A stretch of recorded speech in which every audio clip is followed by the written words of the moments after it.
ஊருக்கு நல்லது சொல்வேன், எனக்கு உண்மை தெரிந்தது சொல்வேன், சீருக்கெல்லாம் முதலாகும் ஒரு தெய்வம் துணை செய்ய வேண்டும். 10வது புத்தகத் திருவிழாவை மிகுந்த சீரோடும் சிறப்போடும் நடத்தி கொண்டிருக்கிற பெரம்பலூர் மாவட்ட நிர்வாகத்தை சார்ந்த ஆன்றோர்களே, பெரம்பலூர் மக்கள் பண்பாட்டு மன்றத்தை சேர்ந்த சகோதரர்களே, பப்பாசி அமைப்பை சேர்ந்த அன்பர்களே, இங்கே பெருந்திரளாக கூடியிருக்கிற என் அன்பிற்கினிய சகோதர சகோதரிகளே, இந்த மேடையிலே மிக சிறப்பாக நினைவு மஞ்சரி என்கின்ற தலைப்பில் ஊவேசா பற்றிய ஒரு மிகச்சிறந்த உரையாற்றிவிட்டு சென்றிருக்கிற அன்பிற்கினிய நண்பர் திரு செல்வேந்திரன் அவர்களே, இதே மேடையில் கவிதை கேளுங்கள் என்கின்ற ஒரு அருமையான தலைப்பில் சின்ன சின்ன அழகான கவிதைகளை தோரணமாக்கி நம் இதயங்களை எல்லாம் நெகிழச் செய்த என் அன்பு சகோதரி முனைவர் ரேவதி சுப்லட்சுமி அவர்களே, கல்வியாளர் திரு சரவணன் அவர்களே, தன்னுடைய எத்தனையோ அலுவல்களுக்கு மத்தியில் தமிழுக்காக தன்னுடைய நேரத்தை தந்திருக்கிற அன்பிற்கினிய மாவட்ட ஆட்சியர் மேடம் அவர்களே, தொடர்ந்து இந்த 10 நாள் திருவிழாவுக்காக தொலைபேசியிலேயே வாழ்ந்து கொண்டிருக்கிற அன்பு நண்பர் சரவணன் அவர்களே, மிக சிறப்பாக தொகுத்து வழங்கி கொண்டிருக்கிற நண்பர்களே, ஒளிபெருக்கி வீடியோ சகோதரர்களே, ஆங்காங்கே அப்பளம் சாப்பிட்டு கொண்டிருக்கிற அன்பர்களே, அப்பளம் சாப்பிட்டு கொண்டே நிகழ்ச்சியை கேட்டுக்கொண்டிருக்கிற நண்பர்களே, உங்கள் அத்துணை பேருக்கும் என்னுடைய பணிவான வணக்கங்களை கனிவோடு தெரிவித்துக் கொள்கிறேன். ஒரு காத்திரமான உரைக்கு பின்னால் பேசக்கூடிய உரை ரொம்ப சிரமமாக தான் இருக்கும். ஆனாலும் பெரம்பலூர் மக்கள் எல்லா விதமான பேச்சுகளையும் கேட்கக்கூடிய கலவையான ரசனை நிறைந்தவர்கள் என்கின்ற நம்பிக்கையோடு நானும் கொஞ்ச நேரம் என்னுடைய பேச்சை உங்களோடு பேசுவதற்கு வந்திருக்கிறேன். நான் பல ஆண்டுகள் இந்த மேடையில் பேசியிருக்கிறேன், 2-3 வருஷம் பேசியிருக்கிறேன் நினைக்கிறேன். இந்த பெரம்பலூர் மேடைக்கு என் வாழ்க்கையில் ஒரு முக்கியமான இடம் உண்டு. நான் எத்தனையோ பட்டிமன்றங்களில் பேசியிருந்தாலும் கூட முதலில் புத்தக திருவிழாவில் பேசக்கூடிய வாய்ப்பை எனக்கு தந்த ஊர் பெரம்பலூர். அப்புறம்தான் எனக்கே நம்பிக்கை வந்தது, நம்மளாலேயும் புத்தகங்களை எல்லாம் படிக்க மட்டும் இல்லை, அதை நல்லா சொல்லவும் முடியும் போல் அப்படிங்கிற நம்பிக்கையை எனக்கு தந்த ஊர் இந்த ஊர். நான் கொடுத்த தலைப்பே என்ன அப்படின்னா, ஒன்றுக்கும் உதவாதவன். ஞாபகம் வச்சிருக்கிறாங்க அவங்க, ஒன்றுக்கும் உதவாதவன் அப்படின்னு ஒரு தலைப்பு கொடுத்து சரவணனே பயந்து போயிட்டார். என்னங்க இப்படிலாம் தலைப்பு கொடுக்குறீங்க அப்படின்னு. இது தலைப்பு இல்லைங்க, முத்துலிங்கம் அவர்கள் எழுதிய புத்தகத்துடைய பேர் ஒன்றுக்கும் உதவாதவன் அப்படின்னு நான் சொன்னேன். அருமையான புத்தகம். நீங்கள்லாம் ஒரு நல்ல வித்தியாசமான புத்தகம் படிக்கணும்னு ஆசைப்பட்டீங்க அப்படின்னா ஒன்றுக்கும் உதவாதவன் அப்படிங்கிற புத்தகத்தை வாங்கி படித்து பாருங்கள். கனடா நாட்டில் இன்றைக்கி வாழ்ந்து கொண்டு இருக்கிற இலங்கை தமிழரான முத்துலிங்கம் எழுதின ஒரு அருமையான புத்தகம். அன்றைக்கி ஒரு பெரிய காமெடி என்ன அப்படின்னா, இந்த இவங்க ஃப்ளெக்ஸ் வச்சுருக்கிறாங்க இல்லையா, ஒவ்வொருத்தங்க பேருக்கு கீழே அந்த தலைப்பு, அதுக்கடுத்து இன்னொருத்தர் பேச்சாளர் பேர் தலைப்பு. என் பேரை கவிதா ஜவஹர்னு போட்டு கீழே ஒன்றுக்கும் உதவாதவன் போட்டு அதுக்கப்புறம் பாரதி கிருஷ்ணகுமார் பேர் போட்டிருந்தாங்க. அவர் வந்த உடனே சொன்னார், நீ கொடுத்த தலைப்பில் வாசிக்கிறவன் பூரா ஒன்றுக்கும் உதவாதவன் பாரதி கிருஷ்ணகுமார் அப்படின்னு வாசித்துட்டு போகிறாங்க அப்படின்னார். அந்த மாதிரி ஒரு வித்தியாசமான ஒரு சந்தோஷத்தை எல்லாம் அந்த மேடை எனக்கு தந்தது. அதற்கப்புறம் தான் நான் தமிழ்நாடு முழுக்க நிறைய புத்தகங்களை பற்றி பேசக்கூடிய ஒரு ஆற்றல் எனக்கு கிடைத்தது. பெரம்பலூர் மாவட்டத்தை பற்றி பொதுவாக நான் சொல்லும் போது ஒவ்வொரு தடவையும் சொல்லுவேன், பெரம்பலூர் மாவட்டம் எண்ணிக்கையில் குறைந்த மக்களால் நிரம்பிய ஒரு மாவட்டம், ஆனால் எண்ணத்தால் நிரம்பிய மக்களால் நிறைந்த ஒரு மாவட்டம். ஆனால் இந்த அளவுக்கு ஒரு பேச்சை இத்தனை பேர் பேசின பிறகும் இன்னும் 4 பேர் பேசினாலும் பேசுவதற்கு கேட்குற செவிகள் எங்களுக்கு இருக்கிறது என்பதை நிரூபிக்கிற மக்கள் நீங்கள் என்பதால் உங்கள் எல்லாருக்கும் என்னுடைய மனமார்ந்த அன்பை முதலில் நான் தெரிவித்துக் கொள்கிறேன். புத்தகம் அப்படிங்கிறத பற்றி நம்ம நிறையா சொல்கிறோம். நான் ஒரு வாக்கியம் ஒன்று படித்தேன், ரொம்ப ரொம்ப ரொம்ப பிடிச்சிருந்தது எனக்கு. எழுத்திடம் எனக்கு பிடித்த ஒன்று, அது எப்போதும் என் கண்களை பார்த்தே பேசும். எழுத்திடம் எனக்கு பிடித்த ஒன்று, அது எப்போதும் என் கண்களை பார்த்தே பேசும். புரியுதா உங்களுக்கு? நீங்கள் புஸ்தகம் படிக்கும்போது மட்டும் கண்களை பார்த்து தான் வாசிக்க முடியும். அந்த எழுத்து உங்கள் கண்களால் தான் உள்ளே போகும். மற்ற எல்லாத்தையுமே பாட்டு கேட்டுக்கிட்டே ஒரு வேலை பார்க்கலாம், சினிமா கூட படம் ஓடிக்கிட்டே இருந்தால் நீங்கள் காதுகளால் மட்டும் கேட்கலாம். ஆனால் எழுத்தை வாசிக்கும்போது கண்களால் மட்டும்தான் வாசிக்க முடியும். எழுத்து கண்களை பார்த்து மட்டும்தான் பேசும். யார் கண்களை பார்த்து பேசுவாங்க? உண்மையானவர்கள், நேர்மையானவர்கள், ஒழுக்கம் நிறைந்தவர்கள், கண்ணியமானவர்கள் தான் கண்களை பார்த்து பேசுவார்கள். அப்படி என்றால் புத்தகம் உண்மையானது, ஒழுக்கமானது, கண்ணியமானது, நேர்மையானது. இப்படிப்பட்ட ஒன்றை வாசிக்காமல் இருக்கலாமா?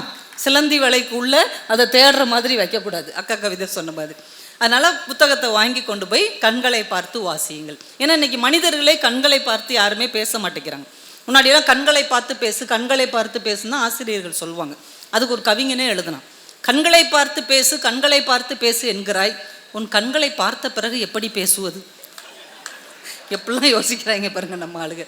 ஆனால் இன்னைக்கு கண்களை பார்த்து பேசுகிற அந்த குணம் குறைஞ்சிருச்சு. ஒன்று மொபைலை பார்த்துக்கிட்டே பேசுகிறாங்க, சில பேர் வானத்தை பார்த்துக்கிட்டே பேசுகிறாங்க, நம்ம என்ன மேலேயா இருக்கிறோம் அப்படிங்கிற மாதிரி. சில பேர் தரையை பார்த்துட்டே பேசுகிறாங்க, சில பேர் நம்ம முன்னாடி தான் நிற்போம், அங்கிட்டு பார்த்துக்கிட்டே பேசுவாங்க. நம்மகிட்ட பேசுகிறாங்களா பின்னாடி இருக்கிறவங்ககிட்ட பேசுகிறாங்களானே ஒரு டவுட் வரும். சில பேர் அங்கிட்டு இங்கிட்டு பார்த்துக்கிட்டே பேசுவாங்க. கண்களை நேர்கொண்டு பார்க்கிற பேச்சு என்பது இன்றைக்கு குறைந்து கொண்டே இருக்கிறது. அந்த ஒன்றை நினைவுபடுத்தி கொண்டே இருப்பது தான் புத்தகம் என்பதை நாம் வாழ்நாளில் மறந்து விடவே கூடாது. ரொம்ப மகிழ்ச்சி எனக்கு என்ன அப்படின்னா, நாளை கழிச்சு மார்ச் 8 இன்னைக்கு இந்த மேடையில் 2 பெண்களுக்கு இடம் கொடுத்திருக்கிறார்கள். நம்ம மாவட்ட ஆட்சியாளரே ஒரு அற்புதமான பெண்மணி தான். அதனால் பெண்கள் சார்ந்த சில விஷயங்கள் பேசலாம், பெண் எழுத்து சார்ந்த சில விஷயங்களை உங்களோட பகிர்ந்துக்கலாம் அப்படின்னு நான் நினச்சேன். அதில் முதலாவதாக நாங்கள் உட்கார்ந்த உடனே ஒரு பெரிய புஸ்தகம் ஒன்று, ஒரு சின்ன புஸ்தகம் ஒன்று எங்களுக்கு கிடச்சிது. பெரிய புக்கு நீங்கள் பரிசாக கொடுத்தது. இந்த குட்டி புக்கு இங்கே உள்ள பிள்ளைங்க கொடுத்தாங்க. இங்கே உள்ள ஒரு பள்ளிக்கூடத்தில் படிக்கிற பிள்ளைங்க 2 பேர் சேர்ந்து அவங்க கூட படிக்கிற பிள்ளைங்க கிட்டெல்லாம் நீ ஒரு கதை சொல்லு, நீ ஒரு கதை சொல்லுன்னு கேட்டு வாங்கி அதை அவங்க புத்தகமாக போட்டிருக்கிறாங்க. 3 பூனைகளின் நிறங்கள் தொகுத்தவங்க சுப்ரதா, சாதனா, பாரதின்னு 2 பிள்ளைங்க. அது திறந்த உடனே ஒரு கதை, நிலா அப்படின்னு ஒரு கதை. இப்போ 2-3 நாளாக நிலா பளிச்சுனே இருக்குது. 4-5 நாளாக பௌர்ணமி முடிஞ்ச பிறகும் அப்படியே அதே ஒளியோடு இருக்கிறது. என்ன காரணம்னு கேட்டால், இப்போ தான் அந்த கிரகணம் முடிஞ்சது, அதனால அது அப்படியே தான் இருக்குதுன்னு ஒருத்தர் வேற காரணம் சொன்னார். நிலா அப்படின்னு ஒரு பாப்பா 7ஆம் வகுப்பு படிக்கிற அனுஷ்கா ஒரு கதை எழுதியிருக்காங்க. குழந்தைகள் எழுதின கதை எப்படி இருக்குன்னு பார்த்துக்கோங்க. ஒரு நாள் நிலா பார்த்தேன், அன்றுதான் நிலவையே அழகாக பார்த்தேன். வீட்டுக்கு சென்றேன், அன்று அம்மா அப்பா சண்டை போட்டு கொண்டார்கள். உடனே வீட்டை விட்டு வெளியே திரும்ப நிலாவை பார்த்தேன். நிலவை பார்த்துவிட்டு வீட்டுக்குள் சென்றால் அப்பா அம்மா சண்டையை நிறுத்திவிட்டு சகஜமாக பேசிக்கொண்டிருந்தார்கள். அன்று முதல் இன்று வரை அம்மாவும் அப்பாவும் சண்டை போட்டு கொண்டால் நான் நிலவை பார்க்க சென்று விடுவேன். அவ்வளோதான். குழந்தைகளுடைய சிந்தனை எப்படி இருக்கு பாருங்க. ஒரு இயற்கையை நீங்க நேசிக்கும் போது நம்முடைய வாழ்க்கை எவ்வளவு இயல்பாக மாறி விடுகிறது என்பதை போற போக்கில் சாதாரணமா ஒரு 7ஆம் வகுப்பு பிள்ளை இந்த பெரம்பலூர் மண்ணில் பதிவு செய்திருக்கிறது என்றால் இந்த ஊர் எவ்வளவு சிறந்த ஊர், ஏன்னா ஊவேசா படிச்ச ஊர். அப்ப இந்த சிந்தனை இங்க வரத்தானே செய்யும். மார்ச் 8 மகளிர் தினத்தை பற்றி தான் நான் கொஞ்ச நேரம் பேசுகிறேன் அப்படின்னு. பொதுவாக ஒரு காலத்தில் மார்ச் 8 மட்டும்தான் மகளிர் தினம் கொண்டாடிட்டு இருந்தோம். அப்புறம் கொஞ்ச நாள் ஆன உடனே இந்த வாரம் முழுக்க கொண்டாடுவோம்ப்பா அப்படின்னு கொண்டாடினாங்க. இப்போ மார்ச் மாதம் முழுக்கவே மகளிர் மாதம் அப்படின்னு ஆயிடுச்சு. இன்னும் கொஞ்சம் வருஷம் போச்சுன்னா வருஷம் முழுக்கவே இனிமேல் மகளிர்களுக்கான வருஷம்தான் அப்படின்னு மாறப்போகுது. நான் ஒரு லாஸ்ட் 2 வருஷமாக மார்ச் 8க்கு என்னுடைய முகநூல்லையும் வாட்ஸ்அப்லேயும் இப்படி ஒரு பதிவு போடுவேன்.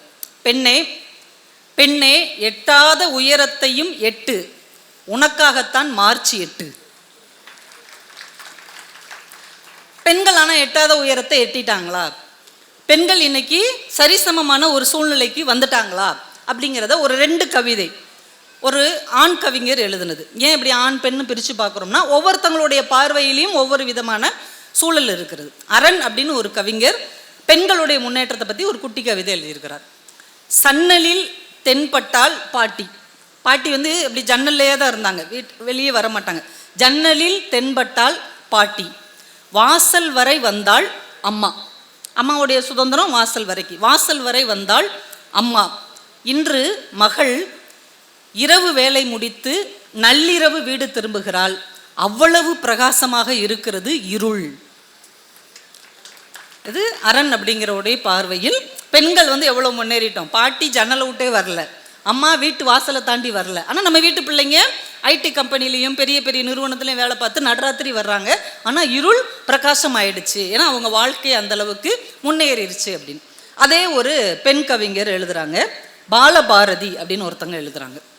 வேலு நாச்சியாராய் குதிரை மீது வலம் வந்தேன், ராணி மங்கம்மாவாய் வாளை சுழற்றினேன், ஜான்சி ராணியாய் எதிரிகளை பந்தாடினேன், குக்கர் சத்தம் கேட்டேன், சமையல் அறைக்குள் ஓடினேன். இதுதான் பெண்களுடைய உண்மையான நிலை. என்னதான் நம்ம மேடையில் ஆ ஊ அப்படின்னு சவுண்டு விட்டாலும், எவ்வளோ பெரிய இடத்துல இருந்தாலும், கடைசி நம்மளுடைய வேலை குக்கர் சத்தம் கேட்டால் நம்ம தான் ஓட வேண்டியிருக்கு அப்படிங்கிறத அவங்க ரொம்ப அழகாக பதிவு செய்திருந்தார்கள். இதே நீங்கள் மனசுக்குள்ளே வச்சுக்கோங்க. பெண்களுடைய வெற்றி, பெண்களுடைய சாதனை அப்படிங்கிறது பெரிதாக பேசப்படவே இல்லை. எல்லாருமே பாருங்களேன், ஆண் எழுத்தாளர்களை பற்றி, ஆண் வெற்றியாளர்களை பற்றியே தான் பேசுகிறாங்க. அப்போ பெண்களுக்குன்னு ஒரு வரலாறே இல்லையா, அவங்களுக்குன்னு ஒரு சுவடே இல்லையா அப்படின்னா அது பெரும்பாலும் பேசப்படுவதே இல்லை. அது எப்போ பேசப்படும்? ஒரு பெண் ஜெயிச்சு நின்று இன்னொரு பெண்ணை பற்றி என்னைக்கு பேச ஆரம்பிக்கிறோமோ அன்னைக்கு தான் பெண்களின் சாதனையும் பெண்களின் வெற்றியும் இந்த உலகத்தின் செவிகளுக்கு உரக்க கேட்கும். ஏன்னா 1915 தான் தமிழின் முதல் சிறுகதையை வாவேசு ஐயர் குளத்தங்கரை அரசமரம்னு முதல் சிறுகதை எழுதுனான்னு ஒரு பதிவு இருக்கு. ஆனால் அதே காலகட்டத்தில் தான் விவேக போதினி அப்படின்ற ஒரு இதழில் சங்கல்பமும் சம்பவமும் ஒரு சிறுகதையை அம்மணி அம்மாள்ன்ற ஒரு பெண் எழுதியிருக்கிறாங்க. ஆனால் நம்ம வரலாறு என்ன, முதல் சிறுகதை எழுதினவர் வாவேசு ஐயர் அப்படிங்கிறது தான். ஆனால் அதே காலகட்டத்தில் அம்மணி அம்மாள் இந்த கதையை எழுதியிருக்கிறாங்க. இந்த கதையும் பெண்களுடைய நிலையும் கிட்டத்தட்ட இன்னைக்கு வரைக்கும் சரிசமமாக தான் இருக்கும். அந்த கதைக்கு பேர் சங்கல்பமும் சம்பவமும். சங்கல்பம்னா உறுதி எடுக்கிறது, இல்லை ஒரு லட்சியத்தோடு இருக்கிறதுன்னு அர்த்தம். சம்பவம்னா உங்களுக்கு தெரியும், இந்த சம்பவம்னு சொல்லுவாங்களே, அதுதான். அப்படி கடந்து போகிறது. அவங்க அந்த கதை எழுதுகிறாங்க. ஒரு கடற்கரையோர சவுக்கு தோப்பு, நிறையா சவுக்கு மரமாக இருக்குது, நூற்றுக்கணக்கான சவுக்கு மரம் இருக்குது. திடீர்னு ஒரு குரூப்பு வருவாங்க, பெரிய கப்பலில் நல்ல முதிர்ந்த மரங்களை எல்லாம் குறி வச்சுட்டு போயிடுவாங்க, சுண்ணாம்பில் குறி வச்சுட்டு போயிடுவாங்க. மத்தியானத்துக்கு மேலே விறகு வெட்ட வர்றவங்களாம் அந்த குறியிட்ட மரங்களை எல்லாம் வெட்டி எடுத்து கொண்டு போவாங்க. இந்த பாய்மர படகு செய்கிறதுக்கு, மேஜை செய்கிறதுக்கு, இப்படி ஒன்றுக்கும் அதை எடுத்துகிட்டு போவாங்க. எல்லா மரமுமே இந்த தோப்பை விட்டு போனால் போதும் அப்படின்னு ஒரு கனவோடு இருந்தது. எவ்வளோ நாள் தான் இந்த இடத்துல இருக்குது, மேசையானா என்ன, நாற்காலியானா என்ன, கதவாக இருந்தால் என்ன, இந்த இடத்த விட்டு இன்னொரு இடத்துக்கு போனால் போதும்னு எல்லா மரமும் நினச்சிது. ஒரே ஒரு மரம் மட்டும் ஒரு லட்சியத்தோடு இருந்தது. சும்மா சாதாரண மேஜை கதவு இப்படிலாம் நம்ம போகக்கூடாது, ஏதாவது ஒரு வித்தியாசமாக இந்த உலகத்தில் அழியாத ஒரு இடத்த நம்ம பிடிக்கணும். அப்படி ஒரு வாய்ப்பு கிடைச்சா அதுக்காகத்தான் நம்ம அழிக்கப்படணும்னு அது மனசுக்குள்ளே ஒரு உறுதியாக இருந்தது. அதனால அது மேலே யார் அந்த சுண்ணாம்பு குறி போட்டாலும் அதுக்கு 2 ஃப்ரெண்ட்ஸ் இருந்தாங்க, ஒரு அணிலும் ஒரு குருவியும். அவங்கள கூப்பிட்டு சொல்லிடுறது அழிச்சிருங்க அப்படின்னு. உடனே அவங்க வாளாலையும் சிறகாலையும் அழிச்சிட்டு போயிடுவாங்க. ஒவ்வொரு தடவையும் இந்த மரம் தப்பிச்சுக்கிட்டே இருக்கு. ஒரு தடவை ஒரு குரூப் வர்றாங்க, இந்த மரத்தை எல்லாம் வெட்டுவோன்னு குறியிட்டு போகிறாங்க. அவங்க பேசும்போது சொல்லிட்டு போகிறாங்க, இந்த மரமெல்லாம் பேப்பர் தயாரிக்கிறதுக்காக வெட்டுறோம் அப்படின்ட்டு போகிறாங்க. உடனே இந்த மரம் கேட்குது, அந்த அணிலையும் குருவியும் கேட்டு, பேப்பர்னா என்னது, ஏதோ பேப்பர் தயாரிக்கிறதுன்னு புதுசாக சொல்கிறாங்களே. உடனே அந்த 2 பேரும் சொல்கிறாங்க, பேப்பருங்கிறது ரொம்ப பெரிய விஷயம், அந்த மனுஷன் உண்மையிலே ரொம்ப மோசமானவன், ஆனால் அவங்ககிட்ட இருக்கிற ஒரே ஒரு நல்ல பழக்கம் இந்த எழுத்து தான், புத்தகம் தான், பேப்பர் தான். அவன் நல்ல நல்ல விஷயங்களை, நல்ல நல்ல சிந்தனைகளை, பெரிய சரித்திரங்களை, வரலாறுகளை, காவியங்களை, காப்பியங்களை எல்லாம் இந்த புத்தகத்தில் அவன் பதிப்பிச்சு வச்சிருக்கிறான். ஏன் சமய நூல்களாக இருக்கிற பைபிள், குரான், பகவத்கீதை கூட புத்தகமாக தான் இருக்குது. அதான் அவன் தெய்வமாக கும்பிடுறான். அதுக்கு தான் இந்த மரத்தை வெட்டுறாங்க. உடனே இந்த மரத்துக்கு சந்தோஷம் ஆயிடுச்சு. அப்போ நம்ம அழிக்கப்பட்ட பேப்பராக தான் போகணும், ஒரு பெரிய காவியமாக தான் நம்ம போகணுன்ட்டு இந்த குறியை அழிக்க வேண்டாம், நான் போகிறேன் அப்படின்னு மனசார ஒத்துக்கிருச்சு. இப்போ இந்த மரத்தை வெட்டுறாங்க, சின்ன சின்னதாக துண்டு துண்டாக வெட்டுறாங்க, அரைக்கிறாங்க, கூழாக்குறாங்க, பேப்பர் ஆக்குறாங்க. அது எல்லா வழியும் தாங்கிக்கிருச்சு. ஏன் நம்ம வாழ்க்கை ஒரு வித்தியாசமாக இருக்கணும், ஒரு மிகப்பெரிய ஒரு லட்சியத்துக்காகத்தான் நம்ம அழிக்கப்படுறோம் அப்படின்னு நம்ம சங்கல்பம் எடுத்துருக்குறோம்ல, எல்லா வழியும் கஷ்டத்தையும் துயரத்தையும் அது தாங்கிக்கிடுச்சு. அப்புறம் அது மேலே அப்படியே பிரிண்டிங் அப்படியே படுது, ஒவ்வொரு எழுத்தாக பதியப்படும் போது அப்பா நமக்கு இனிமே அழிவே கிடையாது, நம்ம ஒரு காவியம் ஆயிட்டோம், நம்ம ஒரு கவிதை ஆயிட்டோம், நம்ம ஒரு புத்தகம் ஆயிட்டோம் சந்தோஷப்படுது. எல்லாம் அடிச்சு முடிச்சு வெளியில் வந்ததுக்கப்புறம் அது காப்பியமாகவோ நாவலாகவோ அடிக்கப்படவில்லை, நாளிதழாக அடிக்கப்படும். நியூஸ் பேப்பருக்கு அந்த பேப்பரு போகுது. அடித்த உடனே ஒருத்தர் அதை படித்து கசக்கி தூக்கி எறிகிறார் 5 நிமிஷத்தில். அதை ஒருத்தர் எடுத்து வடை வச்சு சாப்பிட்றாரு. சாப்பிட்டு முடிச்ச உடனே இப்படி கையை தொடச்சி குப்பையில் போட்டுறார். அது கிட்டத்தட்ட எத்தனையோ வருஷம் கஷ்டப்பட்டு தன்னை பாதுகாத்து ஒரு மிகப்பெரிய காவியமாக நம்ம மாறுவோம்னு சங்கல்பம் எடுத்தது. ஆனால் அது வாழ்க்கை என்ன ஆகி போச்சு, ஒரு சாதாரண சம்பவமாக காணாமல் போய்விட்டது. அந்த கதையை அம்மணி அம்மாள் இப்படி முடிப்பார்கள்: ஒரு மரத்தின் ஆகச்சிறந்த உன்னதமான கனவு இப்படியாக முடிந்து போனது. கைத்தட்டலாம், தப்பு கிடையாது. இது மரத்தின் கனவு மட்டும்தானா? இது மரத்தின் சங்கல்பம் மட்டும்தானா? நிறைய பெண்களுடைய கனவுகள், இலக்குகள், லட்சியங்கள் எல்லாமே இவ்வளவோ அவங்க மனசுக்குள்ள வச்சிருப்பாங்க. ஆனால் பொசுக்குன்னு ஒன்றும் இல்லாமல் காணாமல் போகிறது என்பதை 1913 ஒரு பெண் பதிவு செய்திருக்கிறார்கள் என்றால் இதை எத்தனை பேர் நாம் தெரிந்து வைத்திருக்கிறோம்? நிறைய இன்னைக்கு முகநூலை திறந்தாலே அவ்வளவு பெண்கள் இன்னைக்கு எழுத வந்திருக்கிறாங்க. என்னுடைய முகநூல் பக்கத்தில் நண்பர்களாக இருக்கிற ஒரு 2 பேர் எழுதின கவிதையை சொல்கிறேன். 2 பெண்கள் எழுதுனது. குடந்தை அனிதா அப்படின்னு ஒருத்தங்க, அவங்க மடியில் ஒரு வண்ணத்து பூச்சி உட்காருது, ஒரு பட்டாம்பூச்சி உட்காருது. இப்போ நம்ம மடியில் ஒரு பட்டாம்பூச்சி உட்காந்தா என்ன செய்வோம்? நம்ம ரசனை உள்ளவங்களாக இருந்தால் அதை அப்படியே அமைதியாக அது களைஞ்சு போயிடாமல் பார்த்துட்ருப்போம். செல்ஃபி எடுக்கிறவங்கன்னா அப்படியே அதை எடுத்து பட்டாம்பூச்சி என் மடியில் உட்கார்ந்த ஒரு அழகிய தருணம் அப்படின்னு எடுத்து ஃபேஸ்புக்கில் போடுவோம். சில பேர் கரப்பாம்பூச்சிக்கே பயப்படுற ஆளுங்க அச்சோ பட்டாம்பூச்சி அப்படின்னு பதறி அதையும் பயங்காட்டி விடுவோம். ஆனால் இந்த குடந்தை அனிதா எழுதுறாங்க: மடியில் வந்தமர்ந்த பட்டாம்பூச்சி என்ன நினைத்ததோ நான் உன்னை நினைத்தேன். எவ்வளோ அழகாக இருக்குது பாருங்க. மடியில் வந்தமர்ந்த பட்டாம்பூச்சி என்ன நினைத்ததோ நான் உன்னை நினைத்தேன். ஒரு இயற்கையாக நிகழக்கூடிய ஒரு சம்பவத்தில் தன்னுடைய அன்பை அவர்கள் அழகாக பதிவு செய்கிறார்கள். இன்னொருத்தங்க கோ லீலா அப்படின்னு ஒருத்தங்க, அவங்க ஒரு நீர்வளத்துறையில் அரசாங்க அதிகாரியாக இருக்கிறாங்க. சுற்றுச்சூழல் சம்மந்தமாக நிறைய எழுதிக்கிட்டே இருக்கிறாங்க. ஒரு நாள் அவங்க ஆழியாறுலேருந்து திருமூர்த்தி ஃபால்ஸ் இருக்கு இல்லையா, அந்த சைடு ஏதோ ஹைவேஸில் போகிறாங்க. 8 வழி சாலையில் அவங்க ஜீப்பில் போயிட்டு இருக்கும்போது பக்கத்து வாகனம் ஒரு பறவையை அடிச்சிருது. அடித்து அந்த பறவை அப்படியே பறந்து போய் கீழே விழுது. அதை பார்த்துட்டு அவங்க ஒரு கவிதை, ஒரு ஹைக்கூ எழுதுறாங்க. 3 வரியில் எழுதுறாங்க: வாகனம் மோதிய பின்னும் பறந்து கடந்தது பறவையின் நிழல். அந்த பறவை இறந்துருச்சு, ஆனால் அது இறக்குறதுக்கு முன்னாடி அந்த நிழல் அந்த இடத்த கடந்து போயிடுது. இப்போ நம்மளால் சாதிக்க முடியாட்டி கூட தன்னுடைய நிழலால் அந்த பறவை எதையோ சாதித்தது. அப்புறம் இன்னொரு கவிதையில் பதிவு செய்கிறாங்க: ஒரு பறவை, இவங்க ரொம்ப தூரம் போகிறாங்க, அந்த பறவையும் வந்துக்கிட்டே இருக்கு, ஒரு சின்ன பறவை. இதையே நம்மளை ஃபாலோ பண்ணிக்கிட்டு இருக்குன்னு நினச்சிட்டே அவங்களும் போயிட்டே இருக்கிறாங்க. தூரத்தில் போய் ஒரு மரத்தில் போய் இது உட்காருது. அவங்க எழுதுறாங்க: தூரத்து மரம் நோக்கி கடக்கிறது 8 வழி சாலையை சின்னஞ்சிறு பறவை. ஏன் அவ்வளோ தூரம் பறந்ததுன்னா எங்கேயுமே மரம் இல்லை. இப்போ நீங்களே ஒரு லாங் டிரைவ் போகும்போது பார்த்தீங்கன்னா ஒரு நிழலுக்காக நிற்கலாம், கொஞ்சம் நேரம் ஏதாவது சாப்பாடு கொண்டு வந்தோம்னா சாப்பிட்லான்னு நீங்கள் மரத்தை தேடினீங்கன்னா எங்கேயுமே மரம் இல்லை, ஒரு கடை இல்லை, நிறைய இடங்களில் மனிதர்களே இல்லை. ஒரு தார் பாலைவனத்தில் போகிற மாதிரி தான் நம்ம பயணம் இருக்கிறது. இப்போ அந்த சிந்தனையை, அந்த இயற்கை மீதான ஒரு உயிரினத்தின் மீதான கரிசனத்தை இன்னைக்கு இருக்கிற கவிஞர்கள் இவ்வளவு அழகாக பதிவு செய்திருக்கிறார்கள். நம்முடைய தமிழினுடைய மிகப்பெரிய சிறப்பே என்ன தெரியுமா? இந்த உலகம் மனிதனுக்கானது என்று அவங்க நினைச்சதே கிடையாது. இந்த உலகம் எல்லா உயிர்களுக்கும் ஆனது என்கின்ற உயர்ந்த சிந்தனை தான் நம்ம தமிழ் பரப்பின் மிகப்பெரிய சிறப்பு. இது இன்னைக்கு நேற்று இல்லை, அந்த காலத்திலேயே இருக்கு. அந்த காலத்தில் சங்க இலக்கியத்தில் ஒரு புலவர் இருக்கிறார், அவர் எழுதுறார். இப்போ நீங்கள் பொதுவாக பாருங்களேன், நம்ம ஸ்கூல் படிக்கும் போது எல்லாருமே ஓரளவு நடுத்தர வயசு கடந்தவங்க தான், இல்லை அந்த வயசில் இருப்பீங்க. நம்ம பள்ளிக்கூடம் படிக்கும் போது இந்த வாழ்த்து அட்டையெல்லாம் கொடுப்போம், பொங்கல் தீபாவளி வரும்போது, இல்லைனா ஸ்கூல் பிரிஞ்சு போகும்போது. அப்போ என் ஃப்ரெண்டு எனக்கு ஒரு வாழ்த்து அட்டை கொடுத்தா. இந்த கவிதை எல்லாருக்குமே தெரியுது, யார் எழுதுனானே தெரில. அவள் எனக்கு எழுதியிருக்கிறார்: நான் உன்மேல் வைத்த பாசம் கடலை விட பெரியதானது, வானத்தை விட உயரமானது, உலகத்தை விட உருண்டையானது. இப்படிலாம் எழுதி கொடுத்துருந்தேன். நீங்களும் இதே மாதிரி எழுதி கொடுத்துருப்பீங்க. எனக்கு என்னென்னா 2 சின்ன ஃப்ரெண்ட்ஸுங்க அவங்களுக்குள்ளே இருக்கிற அன்பை அவங்க எவ்வளோ பெருசாக்குறாங்க பாருங்கள். வானத்தை விட பெருசு, இது கடலை விட ஆழம், உலகத்தை விட மிக பெரியதுன்னு இந்த சிந்தனை இவங்களுக்கு எப்படி வந்தது அப்படின்னு யோசித்து பார்த்தா, சங்க இலக்கியத்தில் ஐயூர் முடவனார் அப்படின்னு ஒரு புலவர் இருக்கிறார். ஐயூர் முடவனார், அவர் ஊர் பேர் ஐயூர். முடவனார் அப்படின்னா அவர் ஒரு மாற்றுத்திறனாளி. அவர் மாற்றுத்திறனாளியாக இருந்தாலும் அவருடைய கவிதை எவ்வளவு உயரமாக இருக்கிறது பாருங்கள். அவருக்கு உதவி செய்கிற மன்னர்களை தானே அப்போ புகழ்ந்து பாடுவாங்க. மன்னன் மாறன் வழுதி அப்படிங்கிறவரை இவரை பாராட்டி எழுதுறாரு.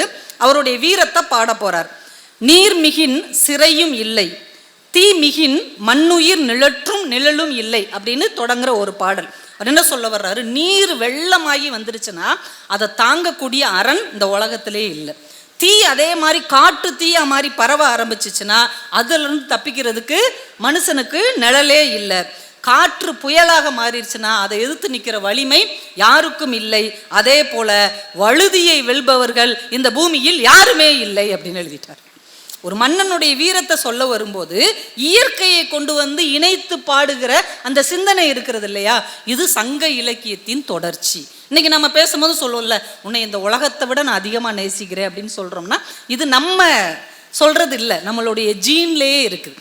நம்முடைய உயிர் அணுக்கள்லையே இயற்கையை நேசிக்கிற, எதையுமே உலகளாவிய சிந்தனையோடு பார்க்கிற ஒரு குணம் நம் தமிழ் மக்களுக்கு இருக்கிறது அப்படிங்கிறதுக்கு இது ஒரு மிகப்பெரிய அடையாளம். ஒன்றும் இல்லை, இப்போ நம்ம கீழடியில் அகழ்வாய்வு பண்ணும்போது நிறைய பொருள் எடுத்தாங்க. அதில் ஒன்று வந்து நீங்கள் ஆச்சரியப்பட்டிருப்பீங்க, பழைய மண் பாண்டம், மண் பானையெல்லாம் எடுத்தாங்க. அதில் வந்து பெண்கள் வந்து பேர் எழுதியிருந்தாங்க. ஆதினி அப்படின்னு ஒரு பொண்ணு பேர் எழுதியிருந்தா, கோதை அப்படின்னு ஒரு அம்மா பேர் எழுதியிருந்தாங்க. இது எப்போ உள்ளது? 2500 வருஷத்துக்கு முன்னாடி உள்ளது. இன்றைக்கி நீங்கள் வீட்டுக்கு போன உடனே உங்கள் வீட்டில் உள்ள பாத்திரத்தெல்லாம் எடுத்து பாருங்கள், யார் பேர் இருக்கும்? ஒன்று மாமியார் பேர் இருக்கும், இல்லைன்னா நம்ம அம்மா பேர் இருக்கும், இல்லைன்னா நம்ம பேர் இருக்கும். ஆண்கள் பேர் என்றைக்குமே பாத்திரத்தில் இருக்காது, பெண்கள் பேர் தான் இருக்கும். இது இன்னைக்கு நேற்று வந்த பழக்கம் இல்லை, 2500 வருஷமா இது என்னுடைய பொருள் என்று பாதுகாக்கிற குணம் தமிழச்சிகளுக்கு இருக்குது. அன்னைக்கு அந்த பிள்ளை கோதை அப்படின்னு எழுதி வச்சிருக்கு மண்பானையில், ஆதினின்னு ஒருத்தி எழுதி வச்சிருக்கா. இப்போ நம்மளும் ரேவதி, கவிதா, ஜான்சி அப்படின்னு அவங்க ஒரு ஸ்பூனில் கூட எழுதி வச்சிருக்கோம். ஏன்னா இது எங்கள் வீட்டில் இருந்து கொண்டு வந்தது, இது எங்கள் பொருள் அப்படின்னு சொல்லி அந்த உரிமை கொண்டாடுகிற ஒரு குணம் எவ்வளவு காலமாக இருக்கிறது. இனிமேல் யாராவது கேலி பண்ணாங்கன்னா சொல்லுங்கள், இது 2500 வருஷத்து குணம், இது மாற்றவே முடியாது அப்படின்னு நீங்கள் ரொம்ப தைரியமாக சொல்லலாம்.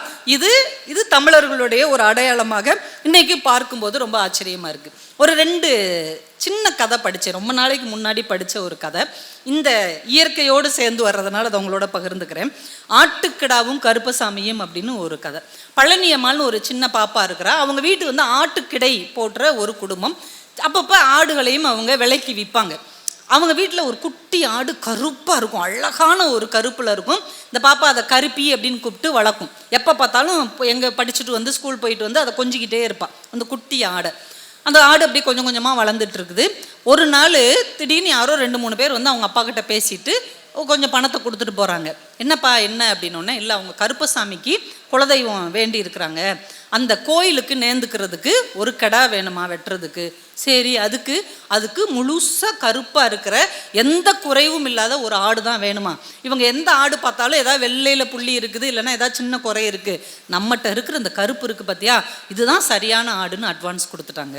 இந்த பிள்ளைக்கு தாங்கவே முடியல, அழுதுகிட்டே இருக்கிறா. 2 நாள் 3 நாள் ஆகுது, அவளுக்கு சாப்பிட முடியல, தூங்க முடியல. அவங்க அம்மாட்ட சொல்கிறேன், இதை விற்க வேண்டான்னு சொல்லுமா, எத்தனை ஆடு இருக்குது, இதை விட்டுற சொல்லு. அதெல்லாம் உங்கள் அப்பா சொல்ல முடியாதுடி, விட்றி அப்படின்றுச்சு. அந்த ஆடு விற்கப்படுகிற நாளுக்கு முந்தின நாள் திடீர்னு ஆட்டுக்கடையில் ஏதோ சத்தம் சலசலன்னு கேட்குறது. ஓடி போய் பார்க்குறாங்க, ஒரு நரி ஓடி வந்து ஆடுகளை திங்க வருது. உடனே இவங்க அடித்து பிடிச்சி நரியை விரட்டி விட்டுறாங்க. விரட்டி விட்டுட்டு எண்ணி பார்க்குறாங்க, எல்லா ஆடுகளும் கரெக்டாக இருக்குது. நல்ல வெள்ளடா காப்பாற்றிட்டோன்னு தூங்கிடுறாங்க. மறுநாள் அந்த ஆட்டை வாங்குறதுக்கு முழு பணத்தையும் கொண்டு வர்றாங்க அந்த சாமி கும்பிடுறவங்க. வந்து பணத்தை கொடுத்துட்டு ஆடை தூக்கி கொடுக்குறாங்க. அந்த பிள்ளை ஏங்கி அழுதுகிட்டே இருக்குது. இந்த ஆடை வாங்கி பார்த்த உடனே அவங்க அதிர்ந்து போகிறாங்க. என்னங்க, ஒச்சம் இல்லாத குறை இல்லாத ஆடை தாங்க எங்கள் சாமிக்கு படைக்கணும். ஏங்க என்னாச்சு, இந்த காதில் பாருங்களேன், ஏதோ ரத்தம் உறைஞ்ச மாதிரி இருக்குது. வாங்கி பார்க்குறாங்க, அது காதில் ஏதோ அறுபட்ட மாதிரி கடிப்பட்ட மாதிரி இருக்குது. ஐயோ, நேற்று நரி வந்துச்சுல, அது இதை கடிச்சு வச்சுட்டு போயிடுச்சு போல், மன்னிச்சுக்கோங்க, எங்களுக்கு இந்த ஆடு வேண்டான்னு கொடுத்துட்டு காசை திரும்ப வாங்கிட்டு போயிடுறாங்க. இந்த பிள்ளை நிம்மதியாக வந்து உட்கார்றா. அம்மா லேசாக சிரிச்சுக்கிட்டே உள்ளே போகிறாங்க. ஏன்னா அந்த நரி வந்த சூழ்நிலையை பயன்படுத்தி கொண்டு விடியறதுக்கு முன்னாடி அவங்க அம்மா சின்ன கத்தியை வச்சு அந்த ஆட்டோடைய காதில் லேசாக கீறியிருக்காங்க. தன் பிள்ளை நேசிக்கிற ஒரு ஆடு இப்படி போய்விடக்கூடாது வேண்டுதலுக்காக என்று அந்த தாய் செய்த செயல். இந்த குழந்தை நினச்சிக்கிறது அந்த கருப்பசாமியே நரியா வந்து இந்த ஆடை காப்பாத்திருச்சு அப்படின்னு அந்த குழந்தை நினைத்து கொள்கிறது. இப்போ இந்த உலகம் என்பது மனிதர்களுக்கு மட்டுமானதல்ல, நம்ம கூடவே வாழுகிற எல்லா உயிர்களுக்குமானது என்பதை இந்த அழகான கதை நமக்கு கற்றுக் கொடுக்கிறது. மரம் ஏன் வளர்க்குறோம் அப்படின்னா மரத்துக்காக கிடையாது. ஏன் மரங்களை நம்முடைய தமிழர்கள் இவ்வளவு நேசித்தார்கள் என்றால், அந்த அம்பலப்புலிங்கிற ஒரு மரம் பாருங்க, நடராஜரை எத்தனை மாசமாக காப்பாற்றி பத்திரப்படுத்தி இருக்குது. தூங்கு மூஞ்சி மரம் அப்படின்னு ஒரு கதை. தூங்கு மூஞ்சி மரம் பார்த்துருக்குறீங்களா? அது என்னையும் தூங்கி விழுஞ்ச மாதிரியே இருக்கும். ஒருத்தர் ஒரு இடத்துல புது வீடு கட்டுறார். அந்த வீடு கட்டுற இடத்துல வாய்ப்பாக முன்னாடியே ஒரு தூங்கு மூஞ்சி மரம் நல்லா பெருசாக இருக்குது. சரி, நல்ல மரம் தானே, இருந்துட்டு போட்டுன்னு விட்டுட்டாங்க. வீடெல்லாம் பால் காய்ச்சி அந்த வீட்டில் வாழ்ந்துட்டு இருக்கும்போது வர்றவங்க போகிறவங்க சொந்தக்காரங்களாம் இருப்பாங்கல்ல. இந்த உலகத்திலேயே இந்த சொந்தக்காரங்க இருக்காங்கல்ல, சொன்ன உடனே சிரிப்பு வருது பாருங்க. யார் யாரோ தேவதைகளால் அனுப்பப்பட்டவர்கள் நம்ம நம்புவோம். ஆனால் அந்த சொந்தக்காரங்க மட்டும் சாத்தானால் அனுப்பப்பட்டவங்களாக தான் இருப்பாங்க. நம்ம சந்தோஷம் இருந்தால் அவங்களால தாங்கவே முடியாது. வீடு கட்டி சந்தோஷமாக இருப்பாங்களா, வந்தோடனே சொல்லுவாங்க, வாசலில் என்ன மரம்? அதுவா தூங்கு மூஞ்சி மரம். விளங்கிரும். வீட்டுக்கு முன்னாடியே தூங்கு மூஞ்சி மரம் இருந்தால் நல்லாவா இருக்கும்? வீடு தூங்கிரும், எந்த காரியமும் உருப்படாது, எதுவும் சரியாக வராதுன்னு 4-5 சொந்தக்காரங்க கிளப்பி விட்டுட்டு போயிட்டாங்க. அதை வெட்டிருங்க, இல்லைன்னா வீடு விருத்தி ஆகாது அப்படின்னு. இந்த வீட்டு ஓனர் அம்மாவால் தாங்கவே முடியாது. ஏங்க அந்த மரத்தை வெட்டிடுவோம். சும்மா இருமா, இந்த மரம் தாம நான் வீடு கட்ட ஆரம்பிச்சதுலேருந்து அதில் தான் நான் உட்காந்துருந்தேன், அந்த நிலையில் தான் உட்காந்துருந்தேன். சாயந்தரமானால் ஈஸி சேர் போட்டு அங்கே தான் நான் படுத்து இளையராஜா பாட்டெல்லாம் கேட்டுட்ருக்கேன். நல்லா தானம்மா இருக்குது. ஆமாம், அதான் தூங்கிக்கிட்டே இருக்கீங்க தூங்கு மூஞ்சி மரத்துக்கு கீழே. எங்கள் சொந்தக்காரங்க கரெக்டாக தான் சொல்லியிருக்காங்க, அதை வெட்டிருங்க. இந்த அம்மா அனத்தல் தாங்க முடியாமல் சரி இந்த ஞாயிற்றுக்கிழமை வெட்டிடுவோம் அப்படின்ட்டா. முந்தின நாள் சனிக்கிழமை சாயந்தரம் பிள்ளைகள்லாம் ஸ்கூல் விட்டு வந்து இவங்க வீட்டு பிள்ளைங்க 2 பக்கத்து வீட்டில் உள்ள 2 பிள்ளைங்களும் விளையாடிட்டு இருக்கிறாங்க அந்த மரத்துக்கு கீழே. இவர் வாசல் பக்கத்தில் உட்காந்துட்டு இருக்கிறாரு. அந்த ரோட்டு மேலே போய்கிட்டு இருந்த ஒரு பாரம் சுமந்த லாரி அதோடைய பிரேக் கண்ட்ரோல் இழந்து சல்லுன்னு திரும்பி இந்த குழந்தைகளை நோக்கி வந்து பாஞ்சிருது. வீட்டுக்குள்ளேருந்து வெளியில் வந்த அம்மா, ஐயோ என் பிள்ளைக நசிங்கிருச்சேன்னு பதறி அடித்து கையில் இருக்கிற பாத்திரத்தை தூக்கிட்டு அம்மாவும் அப்பாவும் ஓடி வந்து பார்க்குறாங்க. அந்த லாரி தூங்கு மூஞ்சி மரத்தில் மோதி நின்றுது. அந்த குழந்தைகள் தப்பிச்சிருச்சு. இப்போ அந்த அம்மா சொல்கிறாங்க, இது தூங்கு மூஞ்சி மரம் இல்லை, நம்மளுடைய குலசாமி, இதை என்றைக்குமே வெட்ட வேண்டாம். இன்னைக்கு இந்த குழந்தைகளை காப்பாற்றியது இந்த மரம் தான் அப்படிங்கிறாங்க. மரம் வெறும் மரம் அல்ல, நம்ம எல்லா ஆபத்திலிருந்தும் காக்கிற உண்மையான குலசாமி மரம்தான் என்பதை ஒரு சின்னஞ்சிறிய கதை போகிற போக்கில் நமக்கு கற்றுக் கொடுக்கிறது என்றால், கதை என்பது சாதாரணமான ஒரு விஷயம் இல்லை. குமரி துறவி கதையை பற்றி அவர் சொன்னார்ல, அந்த நாவல் கண்டிப்பாக படிங்க. உண்மையிலே மங்களகரமான ஒரு நாவல். ரொம்ப மனசார அதை நீங்கள் வாசிச்சிங்கன்னா ஒரு 2-3 இடத்துல உங்களுக்கு கண்ணே கலங்கிடும். அந்த குமரி துறவி நாவலில் ஒரே ஒரு லைன் மட்டும் நான் சொல்கிறேன். அந்த பழக்கமும் இன்றைக்கி நம்ம வீட்டில் இருக்குது. மீனாட்சி அங்கே இருக்கிறா, ஆரல்வாய்மொழியில் இருக்கிறா. இப்போ அந்த சிலையை இவங்க எடுத்துகிட்டு போகணும். நாயக்கர் மன்னர் தான் பெரிய இடத்துல இருக்கிறதுனால அந்த திருவிதாங்கூர் மன்னூர் அடிபணிஞ்சே ஆகணும். இப்போ எப்படி கொடுக்குறது அப்படின்னா, பொண்ணா கல்யாணம் முடித்து கொடுத்துருவோன்ட்டு மதுரையிலேருந்து சொக்கநாதரை இங்கே கூட்டு வர்றாங்க. மதுரையிலேருந்து சொக்கநாதர் சிலை, முருகன் சிலை, பிள்ளையார் சிலையெல்லாம் இங்கே எடுத்துகிட்டு வர்றாங்க. வந்து கல்யாணம் முடித்து இவங்க மதுரைக்கு பொண்ணை கூட்டு போக போகிறாங்க. இப்போ 2 ஊரும் செம்ம ஜாலியாகிடுச்சு. மதுரைக்காரங்க மாப்பிள்ளை வீட்டுக்காரங்க, இவங்க பொண்ணு வீட்டுக்காரங்க. அப்படி எல்லா கிராமத்துலேருந்து பழங்குடி மக்கள் கொண்டு சீர் கொண்டு வர்றாங்க. தான் வீட்டு பிள்ளையான இந்த மீனாட்சிக்கு கொடுக்கறதுக்காக வர்றாங்க. அப்படியே ஏரியாவே பயங்கர பிஸியாக இருக்குது. இப்போ இந்த திருமணத்தை நடத்தி வைக்கிற பொறுப்பை ஒரு படை வீரன் கிட்ட அரசர் ஒப்படைக்கிறார். இந்த படை வீரன் தான் எல்லா வேலையும் சுற்றி பார்க்குறான்னா, அவனை பிடிக்காத ஒரு படை தளபதி, அமைச்சர், மந்திரி, அரசருடைய ஆலோசகர்கள்லாம் இருப்பாங்கள்ல, அவனை ஏதாவது தட்டி கழிச்சுக்கிட்டே இருக்கிறாங்க. ஒரு 2 இடத்துல அவன் எல்லாருக்கும் முன்னாடியும் அவங்கள அவமானப்படுத்திடுறான். இவங்க வந்து சரி இதிலேருந்து நாங்கள் ஒதுங்கிக்கிறோம், இந்த திருமணம் நல்லபடியாக முடிஞ்சு அவள் போயிட்டானா நீ கிரேட், ஏதாவது ஒரு சின்ன குறை மட்டும் வந்துருச்சுன்னா உன்னை என்ன செய்யலாம் அப்படின்னு கேட்குறாங்க. அவன் சொல்கிறான், ஒரு சின்ன குறை வந்தால் கூட என் கத்தி எடுத்து என் கழுத்தை எடுத்துட்டு செத்துறேன்னு சத்தியம் பண்ணிடுறான். நல்ல வேலை நடந்துக்கிட்டு இருக்கு. மீனாட்சிக்கு கல்யாணம்லாம் முடிஞ்சு பல்லக்கில் தானே கொண்டு போவாங்க. இவன் ஒரு மலை உச்சி மேலே குதிரை மேலே உட்காந்து பார்த்துட்டு இருக்கிறான். அப்பா எல்லாம் நல்லபடியாக முடிஞ்சிருச்சு, மீனாட்சி என் உசுரை காப்பாற்றிட்டேன், என் மானத்தை காப்பாற்றிட்டேன்னு அந்த குதிரையில் உட்காந்து பார்த்துக்கிட்டே இருக்கிறான். ராதாபுரம்ன்ற ஒரு எல்லையை தாண்டிட்டா நம்ம பொறுப்பு முடிஞ்சிருச்சு. அதுக்கப்புறம் அது மதுரைக்காரங்களுடைய பொறுப்பு. அது போய்கிட்டே இருக்குது. சப்பரம் இவன் உச்சியிலேருந்து பார்த்துட்டே இருக்கிறான். இவனுடைய வீரர்களும் அந்த சப்பரத்துக்கு பின்னாடி போகிறாங்க. அந்த பல்லக்குக்குள்ளே மீனாட்சியை மடியில் வச்சு ஒரு அர்ச்சகர் உட்காந்துருக்கிறார். இப்போ பல்லக்கு போகிற கூட்டம் வேற அலமோதி போகுதா, அந்த எல்லையை தாண்டறதுக்கு கொஞ்சம் முன்னாடி அப்படியே பல்லக்கு சாயுது. இவனுக்கு அப்படியே இதயமே நடுங்குது. பல்லக்கு கீழே சாஞ்சி அம்பாளுடைய கை இருக்குல்ல, அது கீழே மண்ணு வரைக்கும் பட்டுட்டு படக்குன்னு அர்ச்சகர் தூக்கிடுறாரு. சப்பரத்தை எல்லாரும் தூக்கிடுறாங்க, கொண்டு போயிடுறாங்க. இவனுக்கு ஒரு நிமிஷம் பதட்டத்தில் உயிர் போயிட்டு உயிர் வந்துருச்சு. நல்ல வேலை சில கீழே விழுந்திருந்தா குறைவுபட்டிருக்கோம். நல்ல வேலை அந்த அர்ச்சகர் தூக்கிட்டார், சப்பரத்தையும் தூக்கிட்டாங்க, பல்லக்கையும் அப்படின்ட்டு தாண்டி போயிடுறாங்க. இப்போ இவன் அந்த அமைச்சர் யார்கிட்டையெல்லாம் சவால் விட்டானோ அவங்கக்கிட்ட வந்து நின்று, எப்படி நல்லபடியாக நடத்திட்டேன்ல, பரவாயில்லப்பா நீ சொன்னதை சாதிச்சு காட்டிட்ட அப்படின்னு பேசிக்கிட்டு இருக்கும் போதே இவனுடைய குழுவில் இருக்கிற ஒரு படை வீரன் திடுதிடுன்னு ஓடி வர்றான். வந்து என்னடா இப்படி ஓடி வர்றேன்னு உடனே, நீங்கள் என்னங்க கையில் ஒரு வைர வளையல் வச்சுருக்கிறான். அம்பாளுடைய சிலை அப்படியே கீழே சாஞ்சிச்சுல, அப்போ கையில் இருந்த வளையல் கீழே விழுந்துருச்சு, நான் யாருக்கும் தெரியாமல் எடுத்துகிட்டு வந்துட்டேன், நல்ல வேலை நம்ம எந்த குறையும் இல்லாமல் தப்பிச்சோன்னு வளையலை கொடுக்குறான். இப்போ இவங்க எல்லாரும் இவனை அப்படியே பார்க்குறாங்க. குறை விழுந்துருச்சுல, அம்பாள் கையில் இருந்து வைர வளையல் கீழே விழுந்துருச்சு, அது எல்லைக்கு முன்னாடியே விழுந்துருச்சு. இவன் அப்படியே பார்க்குறான். இவங்க 4 பேரும் அவனை நக்கலாக பார்க்குற மாதிரி இருக்குது. உடனே உடைவாளை உருவி கழுத்தை அறுக்க போகிறான். இவங்க 4 பேரும் பிடிச்சிக்கிறாங்க. இதெல்லாம் சின்ன விஷயம்ப்பா, உண்மையிலேயே நீ நல்லா தான் நடத்தின, இதெல்லாம் விட்டுரு, அதெல்லாம் ஒன்றும் பிரச்சனை இல்லை. இல்லை இல்லை, உங்கள் 4 பேருக்கு முன்னாடி தான் நான் சவால் விட்டேன், உங்கள் 4 பேருக்கு முன்னாடி தான் இவன் கொண்டு வந்து இதை சொல்கிறான், கண்டிப்பாக நான் ஏதோ குறை விட்டுட்டேன், அந்த அம்பாள் வந்து என்னை தண்டிச்சிட்டா, நான் சாக போகிறேன்னு இப்படி போராடிக்கிட்டு இருக்கும்போது அந்த அரசருடைய குரு ஒருத்தர் இருப்பார்ல, அவருடைய சீடன் திடுன்னு ஓடி வர்றான். மூச்சு வாங்க ஓடி வந்து சொல்கிறான், அம்பாள் எல்லையை தாண்டிட்டாளா? ஆமாம் தாண்டிட்டா. அச்சோ அப்படின்னு தலையில் கையை வச்சு உட்காடுறான். என்னப்பா என்னாச்சு? இல்லை குரு இப்போ தான் சொன்னார், நம்ம வீட்டில் இருக்கிற பொண்ணு நம்ம குடும்பத்துடைய ஐஸ்வர்யம், அது மீனாட்சி நம்ம நாட்டுக்கே ஐஸ்வர்யம், அவளை கல்யாணம் முடிச்சு அனுப்புகிறோன்னா அவகிட்ட இருந்து ஏதாவது ஒரு பொருளை நம்ம வாங்கி வச்சுக்கிட்டா தான் ஐஸ்வர்யம் குறையாமல் நம்ம வாழ முடியும், இல்லைனா எல்லாம் வலிச்சுட்டு போயிடும், எப்படியாவது அவள் வளையலையாவது மூக்குத்தியாவது ஏதாவது தோடையாவது வாங்கிருங்கன்னு சொன்னார், எல்லையை தாண்ட விட்டுட்டீங்களேன்னு அவன் அழுவான். உடனே இந்த படை வீரன் அதை கையில் இருக்கிற வளையலோட பார்ப்பான். நமக்கு அது தெரியல, மீனாட்சிக்கு தெரிஞ்சிருக்கு, நான் பிறந்த இந்த வீடு பாழா போயிடக்கூடாதுன்னு அவளா வளையலை கழட்டிட்டு போட்டு போயிருக்கிறா. அப்படி எங்களுக்கு ஒரு டிரைவர் இருப்பார், எங்கள் பட்டிமன்றத்தில் ஒரு டிரைவர் இருப்பார். அவருடைய மகளுக்கு திருமணம் ஆச்சு. அவர் ஒரு 2 கார் ஓட்டுறார், ட்ராவல்ஸ் வச்சு. திருமணம் ஆனதுக்கப்புறம் பார்த்தீங்கன்னா வருமானமே குறைஞ்சிருச்சு, வண்டி ஓட்டமே இல்லை, ஆக்டிங் டிரைவராகவும் யாரும் கூப்பிடல, காரும் அவருக்கு சரியாக ஓடலை. ரொம்ப நொந்து போய் ஒரு ஜோசியர்கிட்ட போய் கேட்டிருக்காரு, என்னங்க இப்படி போயிடுச்சு, திடீர்னு ஒன்றும் இல்லாமல் போச்சு. அப்படியா, வீட்டில் என்ன நடந்தது? இப்போ தாங்க பொண்ணு கல்யாணம் நடந்தது. அப்படியா, பொண்ணு கல்யாணம் நடந்ததா? ஆமாம். அவகிட்ட இருந்து ஏதாவது பொருள் வாங்கினீங்களா? பொண்ணுக்கிட்ட யாருங்க பொருள் வாங்குவா, அவள் தானங்க நம்மகிட்ட வாங்கிட்டு போவா.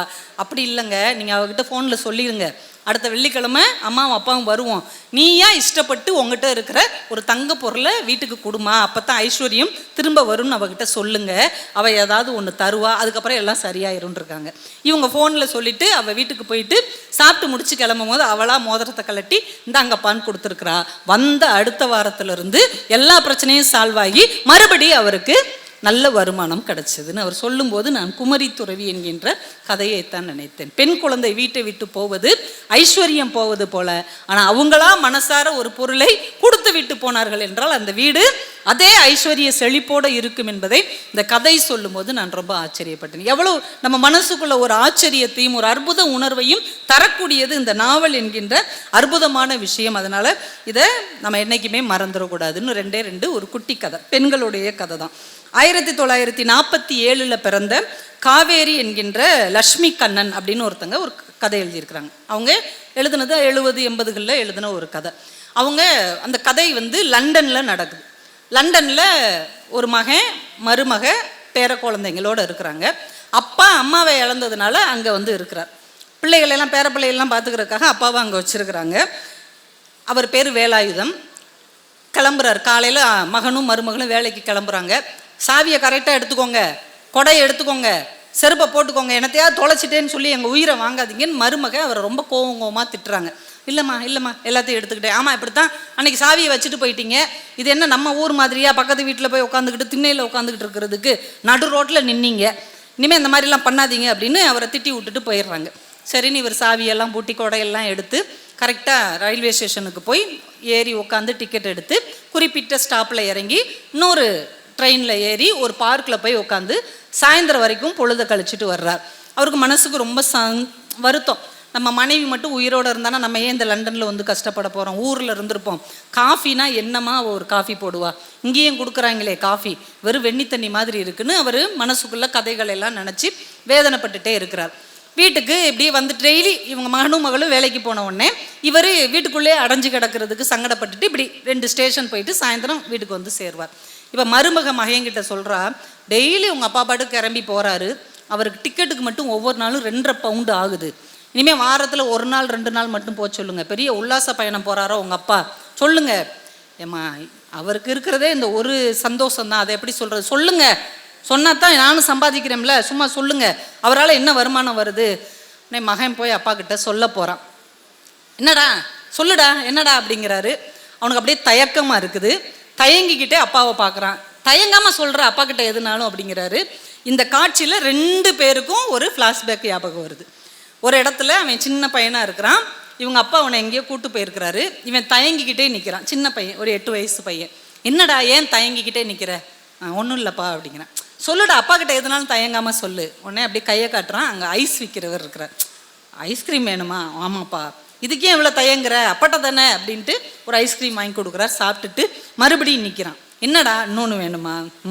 இன்னொன்று வாங்கி கொடுக்குறார். சந்தோஷமாக சாப்பிட்றான். போமா வீட்டுக்கு போமா அப்படிங்கிறார். அந்த கேக்கு மட்டும் வாங்கி கொடுப்பா, நான் சாப்பிட்டதே இல்லை அப்படிங்கிறான். வேகமாக ஓடி போய் அந்த கேக் எவ்வளோன்னு பார்க்குறாரு. 3 ரூபா. இவர்கிட்டையும் வெறும் 3 ரூபா தான் இருக்குது. இவங்க தாம்பரம் வரைக்கும் பஸ்ஸில் போகிறதுக்கான காசு 2 பேருக்கும். அப்படியே யோசிக்கிறாரு, கண்டிப்பாக அந்த கேக்கு வேணுமாப்பா? வேணும்ப்பா, நான் இது வரைக்கும் இது சாப்பிட்டதே இல்லை. சரிப்பா அப்படின்னு 3 ரூபா கொடுத்து கேக்கை வாங்கி கொடுத்துட்றாரு. அவன் சந்தோஷமாக சாப்பிட்றான். பஸ்ஸுக்கு இருந்த காசு காலி ஆயிடுச்சு. என்னப்பா நம்ம நடந்தே போவோம், அப்பா உனக்கு எதாவது கதை சொல்லி உன்னை கூப்பிட்டு போகிறேன். சரிப்பா அப்படின்னு அப்பா கையை பிடிச்சி அப்படியே கூப்பிட்டு போகிறார். கொஞ்சம் நடக்கும் போதே தெரியுது இவன் சிரமப்படுறான்னு. கால் வலிக்குது இல்லடா? இல்லைப்பா. தயங்காமல் சொல்லு, வலிக்குதுப்பா, வா அப்படின்னு அப்பா அவனை தோளில் தூக்கி வச்சுக்கிட்டு அத்தனை கிலோமீட்டர் சந்தோஷமாக கதை சொல்லிக்கிட்டே கூட்டு போய் வீட்டில் இறக்கி விட்டுட்டு முத்தம் கொடுத்துட்டு சொல்கிறார், எதா இருந்தாலும் அப்பா கிட்ட தயங்காமல் சொல்லு, அப்பா தானடா அப்படின்னு சொல்கிற அந்த வார்த்தையை திரும்ப 2 பேருமே நினச்சி பார்க்குறாங்க. என்னடா தயக்கம், அப்பா தானே சொல்லு அப்படிங்கிறாரு. அவன் சொல்லாமல் ஒன்றும் இல்லைப்பா அப்படின்னு வீட்டுக்குள்ளே போயிடுறான். நல்லா யோசிச்சு பாருங்க, சின்ன வயசுல நம்ம அம்மா அப்பா கிட்ட எந்த தயக்கமும் இல்லாமல் எல்லா உரிமைகளையும் நம்ம அவங்க கிட்ட வாங்கி வாங்கி அனுபவிக்கிறோம். ஆனால் எல்லாத்தையும் நமக்கு தந்து இன்னைக்கு இவ்வளோ சம்பாதிக்கிறதுக்கு, இவ்வளோ படிச்சிருக்கிறதுக்கு, இவ்வளோ வசதியாக இருக்கிறதுக்கு காரணமாக இருக்கிற அவங்களுக்கு தேவையான ஒன்றை கேட்பதற்கு நம்ம முன்னாடி எவ்வளோ கூசி நிற்கிறாங்க. அப்படி நிற்கக்கூடிய ஒரு சூழ்நிலையை நாம் ஒருபோதும் நம்ம அப்பாவுக்கோ அம்மாவுக்கோ தரவே கூடாது என்பதை அந்த காலத்திலேயே இந்த பெண் எழுத்தாளர் எழுதியிருக்கிறாங்க. இன்னொரு முக்கியமான எழுத்தாளர், தமிழ் சிறுகதை உலகில் மறக்கக்கூடாத ஆனால் நிறைய பேரால் மறக்கப்பட்ட ஒரு எழுத்தாளர் ஆர். சூடாமணி அவர்கள். அருமையான எழுத்தாளர். அவங்க சமகாலத்தில் எழுதின ஆண் எழுத்தாளர்களுக்கு சற்றும் குறைவில்லாத வலிமையான ஆற்றல் மிக்க கதைகளை எழுதியவர். நீங்கள் சூடாமணி அவங்க எழுதின கதையெல்லாம் பார்த்தீங்கன்னா 1960 அப்படிலாம் எழுதுனாங்கன்னு ஆச்சரியமாக இருக்கும். 60, 70 இப்படியெல்லாம் சிந்திச்சிருக்கிறாங்களே நமக்கு ஆச்சரியமாக இருக்கும். அந்த ஒரு கதையை நான் சொல்லி முடிக்கிறேன். செந்திரு ஆகிவிட்டாள் அப்படிங்கிற ஒரு கதை. செந்திரு ஆகிவிட்டாள். அந்த கதையில் அந்த அம்மா பேர் செந்திரு. செந்திருங்கிற பேர் எந்த ஏரியாவில் வைப்பாங்கன்னு தெரில. செந்திரு அவங்க பேர். அவங்க கணவரும் அவங்களும் இருக்கிறாங்க. 5 பிள்ளைங்க. எல்லாம் கல்யாணம் முடிச்சு ஒவ்வொரு குழந்தையோட வேறு வேறு ஊரில் செட்டில் ஆகிட்டாங்க. இப்போ கடைசி பொண்ணு நித்யா மும்பையிலேருந்து வர்றா. எக்மோரில் வந்து இறங்குறா. அவள் ஆசையாக வர்றா. மகனையும் கொண்டுக்கிட்டு, குட்டி பையனை கூட்டுட்டு அவள் ஹஸ்பண்ட்கிட்ட சொல்லிட்டு வர்றா, வருஷம் உள்ள உங்கள் வீட்டுக்கு நான் உழைச்சி போடுறேன். நான் இந்த 1 மாதம் எங்கள் அம்மா வீட்டில் ஜாலியாக என்ஜாய் பண்ண போகிறேன். ஒரு வேலையும் செய்ய மாட்டேன். எல்லாமே எங்கள் அம்மா பார்த்துப்பாங்க, பிள்ளையும் எங்கள் அப்பா பார்த்துப்பாங்க. நான் செம்ம ஜாலியாக இருந்துட்டு வர போகிறேன் அப்படின்னு சொல்லிட்டு அவள் வந்து எக்மோரில் இறங்குறா பையனோட. அப்பா வந்து வாடா வாடா வாடான்னு பையனை தூக்கிக்கிட்டு, வாமா எப்படி இருக்கிற அப்படியே பார்க்குறான். அம்மா வரல? இல்லைடா அம்மா வரல, வா போவோம். இப்போ ஏன்ப்பா சென்னையிலேருந்து நீங்கள் ஒரு கிராமத்துக்கு மாறி போயிட்டீங்க? இல்லைடா, எவ்வளோ நாள் தான் இந்த பரபரப்பான சென்னையில் இருக்கிறது, அப்பாவும் ரிட்டையர்ட் ஆகிட்டேன், கடைசி கால வாழ்க்கையே கொஞ்சம் அமைதியாக இருக்கலான்ட்டு தான் கிராமத்துக்கு போயிட்டேன். சரி, இங்கேருந்து காஞ்சிபுரம் போய் அங்கேருந்து பஸ் இருக்குமா இல்லை மாட்டு வண்டியில் கூப்பிட்டு போவீங்களா? அதெல்லாம் பஸ்ஸெல்லாம் இருக்குடா, வாடா அப்படின்னு அவங்க அப்பா கூப்பிட்டு வர்றாரு. அவளுக்கு வருத்தம். எப்பயுமே ஊருக்கு வந்து அம்மா தான் முதலாக வந்து நிற்பாங்க. இன்னும் இன்றைக்கி அம்மா வராமல் அப்பா மட்டும் வந்திருக்கிறாரேன்னு ஒரு மனக்குறையோட வீட்டுக்கு வந்து இறங்குறா. வீட்டுக்கு வந்த உடனே அவங்க அம்மா வேகமாக ஓடி வந்து, நித்யா குட்டி வந்துட்டியா, டே செல்ல குட்டின்னு பேரனையும் தூக்குறாங்க, மகளை கட்டி பிடிச்சிக்கிறாங்க. அவங்க அம்மாவை பார்த்தோன்னே இவளுக்கு ஒரு ஆச்சரியமாக இருக்குது. ஏன்னா எப்பயுமே அவங்க அம்மா ஒரு கசங்குன சேலையோட, சரியாக சீவாத களைஞ்ச தலையோட, வேர்வை வழியிற முகத்தோடு தான் இருப்பாங்க. அவங்க சிரிப்பில் கூட வேர்வை வடியும். அப்படி ஒரு வேலை பார்த்துக்கிட்டே இருப்பாங்க அடுப்படியில் எந்நேரமும். ஆனால் இன்றைக்கி பார்க்கும்போது ஒரு நூல் புடவை தான் கட்டியிருக்காங்க. ஆனால் நீட்டாக இருக்குது. தலை நல்லா படிய வாரி இருக்காங்க. பார்த்தாலே அவங்க ரொம்ப இளமையான மாதிரி இருக்கிறாங்க. வயசு குறைஞ்ச மாதிரி அம்மா இருக்காங்க. என்ன அம்மா எப்படி இருக்காங்க அப்படின்ட்டு, அம்மா சாப்பாடு என்னம்மா வச்சுருக்கிற? உனக்கு சாப்பாடு வச்சுருக்காம இருப்பேனா? இந்த இட்லி இப்போ தான் அம்மா சாப்பிட்டேன், மாவு இருக்குது, நீ இட்லியை வச்சு எண்ணெயும் பொடியும் இருக்குது, சாப்பிட்டுக்கோ. சட்னி வேணும்னா தேங்காய் எடுத்து வச்சுருக்கிறேன், அம்மியில் அரைச்சிக்கோ. அம்மாவுக்கு கிளாஸ் இருக்குது, கிளம்புறேன் அப்படின்றாங்க. அம்மாவுக்கு கிளாஸ் இருக்கா? இட்லி நானே வச்சுக்கணுமா? சட்னி வேணும்னா நானே அரைச்சிக்கணும். பார்த்துக்கூட லேட் ஆயிடுச்சுன்ட்டு போகிறாங்க அவங்க அம்மா. அப்பாட்ட கேட்குறான், என்ன அம்மா லூஸா என்ன பண்ணிட்டு போறா, எனக்கு தானே அவள் எல்லாமே செஞ்சு வச்சிருப்பா, எனக்கு பிடிச்சதெல்லாம் செஞ்சிருப்பா, இட்லி கூட அவிக்காமல் கிளம்பி போறா. இல்லைம்மா அம்மா வந்து இங்கே வந்து கிராம மக்களுக்கு தையல் சொல்லி கொடுக்குறாங்க. அம்மாவுக்கு தையல் தெரியுமா? கொஞ்சம் கொஞ்சம் தெரியும் போல இருக்குது. இங்கே வந்ததுக்கப்புறம் ஒரு கிராம சேவகி தான், நிறைய பேர் தையல் படித்தா இங்கே உள்ள கிராமத்து பெண்கள்லாம் முன்னேறுவாங்கன்னு சொன்ன உடனே அதை இன்னும் கொஞ்சம் கற்றுக்கிட்டு அவங்களுக்குலாம் அம்மா ஃப்ரீயாக சொல்லி கொடுக்குறா. எப்போ இருந்த அம்மா அந்த வேலையெல்லாம் பார்த்துட்ருக்கா? இந்த கிராமத்துக்கு வந்ததுலேருந்தே பார்த்துட்ருக்குறா. வயசானவங்க இருந்தாங்கன்னா அவங்க ஆஸ்பத்திரிக்கு கூட்டு போகிறது, ஏதாவது லோன் வேணும்னா அதுக்கு சப்போர்ட் பண்ணுறது, முதியோர் கல்வி இதெல்லாம் பண்ணிக்கிட்டு இருக்கா. எதுக்கு அம்மாவுக்கு இந்த வேண்டாத வேலை? ஏம்மா அப்படி சொல்கிற? உங்களையெல்லாம் அம்மா செட்டில் பண்ணிட்டா, இப்போ அவளுக்கான உலகத்தில் வாழ்கிறா. என்ன அவளுக்கான உலகத்தில் வாழ்கிறா? அப்பா சிரிச்சுட்டே சொல்கிறார், இப்போ தான் அவங்க அம்மா செந்துரு ஆகிவிட்டாள். செந்துரு ஆகிவிட்டாள் என்னம்மா சொல்கிற? இவ்வளோ நாளும் உங்களுக்கெல்லாம் அம்மாவாக இருந்தா, இப்போ தான் அவளாக மாறி இருக்கிறா உடனே அப்படிம்பாரு. சரி ரைட்டு அப்படின்னு சொல்லி அவள் வீட்டில் போய் அவளை இட்லியை வச்சு சாப்பிட்டுட்டு மத்தியானமாவது அம்மா என்ன செய்கிறான்னு பார்ப்போன்னு உட்காந்துருப்பா. மத்தியானம் ஒரு லேடி அவங்க அம்மா கூப்பிட்டு வருவாங்க. கிட்டத்தட்ட அவங்க வயசில் இருப்பாங்க. அந்த பெண்மணி, நான் தான் இந்த கிராமத்துடைய சேவகி, உங்கள் அம்மா வந்ததுக்கப்புறம் இந்த ஊரே மாறிடுச்சு தெரியுமா, எல்லாருக்கும் அவ்வளோ உதவி செய்கிறாங்க, அது செய்கிறாங்க இது செய்கிறாங்கன்னு அவங்க அம்மாவை பற்றி மகக்கிட்ட புகழ்வாங்க. இப்போ யோசிச்சு பாப்பா, ஒரு காலத்தில் இவளோட ஃப்ரெண்ட்ஸ் வீட்டுக்கு வருவாங்கல்ல, அப்போ நித்யா நல்லா கட்டுரை எழுதுவா, நித்யா சூப்பராக டிராயிங் பண்ணுவா, நித்யா சூப்பராக பேசுவான்னு அவங்க அம்மா கிட்ட இவளை பற்றி அந்த பிள்ளைங்க புகழ்வாங்க. அவங்க அம்மா அப்படியான்னு ஆச்சரியமாக கேட்பாங்க. ஆனால் இப்போ அம்மாவை பற்றி ஒருத்தவங்க வந்து புகழ்கிறத கேட்க கேட்க இவளுக்கு எரிச்சலாகவும் இருக்கும், ஆச்சரியமாகவும் இருக்கும். சரிங்க இருக்கட்டும், நீங்கள் எத்தனை பிள்ளைங்கம்மா? நீ ஒருத்தி தானா? இல்லை எனக்கு 2 அண்ணன் 2 அக்கா இருக்குது, எல்லாம் கல்யாணமாகி வேறு ஒரு ஊரில் இருக்காங்க. அப்படியா? உங்கள் அம்மா வந்ததுலேருந்து இந்த ஊரே நல்லா இருக்குமா, நீ நல்லா இரு அப்படின்ட்டு அந்த அம்மா போயிடும். இவளுக்கு செம்ம டென்ஷன் ஆகிட்டே இருக்கும். சாயந்தரமாவது அம்மா கவனிக்கலான்னா சாயந்தரம் வந்து இவளுக்கு பிடிச்ச எல்லா பலகாரமும் செஞ்சு அவளை சாப்பிட வச்சு ஜடையெல்லாம் போட்டு அவளை மடியில் சாய்ச்சி ரொம்ப கதையாக பேசிகிட்டு இருப்பாங்க. பரவாயில்ல, நம்ம அம்மா பழைய ஃபார்முக்கு திரும்பிட்டா அப்படின்னு நினச்சி பேசிக்கிட்டே இருந்துட்டு, நான் தூங்க போகிறேம்மா, சரிடா தூங்க போன்ட்டு அம்மாவும் அப்பாவும் பேசிக்கிட்டே இருப்பாங்க. என்ன பேசுகிறாங்கன்னு கவனிச்சிட்டே இருப்பா. அவங்க அப்பா அவர் படித்த கதைகளை சொல்வார். அன்னைக்கு அங்கே உள்ள ஆண்கள்ட்ட எல்லாம் என்ன பேசினார், அந்த ஊரோட நிலவரத்தை சொல்லுவார். இவங்க தையல் கிளாஸில் என்னெல்லாம் நடந்ததுன்னு பேசுவாங்க. இப்போ என்னமோ பெரிய பிரதமரும் முதல்வரும் பேசிக்கிற மாதிரி இல்லை அம்மா அப்பா பேசிக்கிறாங்க. முன்னாடிலாம் நம்மளை பற்றி தானே பேசுவாங்க, பெரிய ஊர் உலகம் பேசுகிறாங்கன்னு எரிச்சல் பட்டுட்டே பிறண்டு படுத்துட்டு இருப்பா.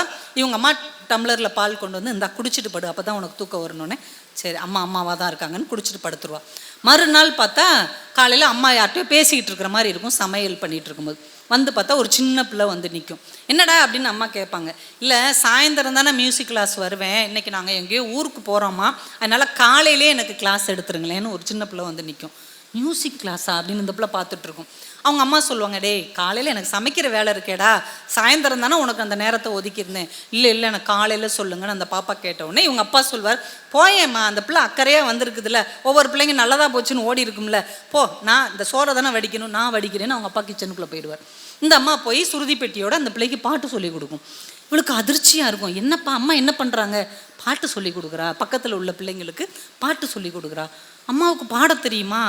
நிஜமாவே அம்மாவுக்கு பாட தெரியுமா? அம்மாவுக்கு பாட தெரியுமான்னு எனக்கு இங்கே வந்தம்மா தெரியும்.